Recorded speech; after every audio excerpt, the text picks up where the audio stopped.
बदमाश होवे जान हमार उत्तर प्रदेश। जदी एगो कर देबो पगलिया देश, बदमाश होवे जान हमार उत्तर प्रदेश। हाँ तो मुझे भी कम मत समझो।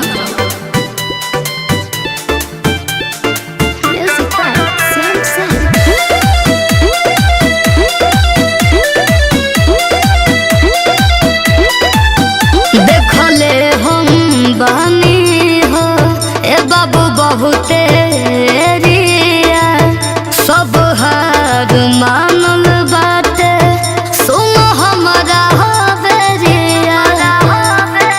सुनो होइला काई पूरा हमार गोरिया, बदमाशन के लागी बजार गोरिया। अच्छा बॉडी डेंजर होई खाली देखो न फेस, आज फट जाई गोरी तो घर इंग्लिश डरे। अच्छा हट जाई गोरी तो घर इंग्लिश डरे। बदमाश होवे जान हमार उत्तर प्रदेश। जदी एगो कर देबो पगलिया देश, बदमाश होवे जान हमार उत्तर प्रदेश।